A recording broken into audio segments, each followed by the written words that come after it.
फूल, इस प्यारे से मौसम में प्यारी सी हवाओं में प्यारे से इंसान को गुड मॉर्निंग। મારું નામ ઝાલારાય જયદીપભાઈ છે। મારી શાળાનું નામ શ્રી આમોદરા કન્યા પ્રાથમિક શાળા છે। હું ધોરણ 4 માં અભ્યાસ કરું છું અને મારી વાર્તાનું નામ કુકડી પડી રંગમાં છે।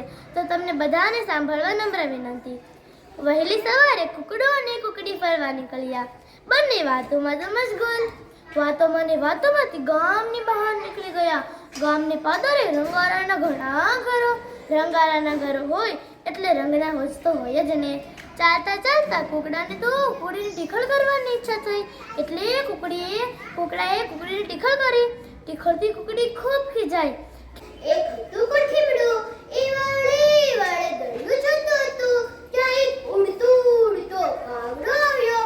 કોઠીમડાને જોઈ કાગડાને તો ખાવાનું મન થઈ ગયું। કાગડાએ જ્યાં પોતાની ચાંચ લાંબી કરી કોઠીમડું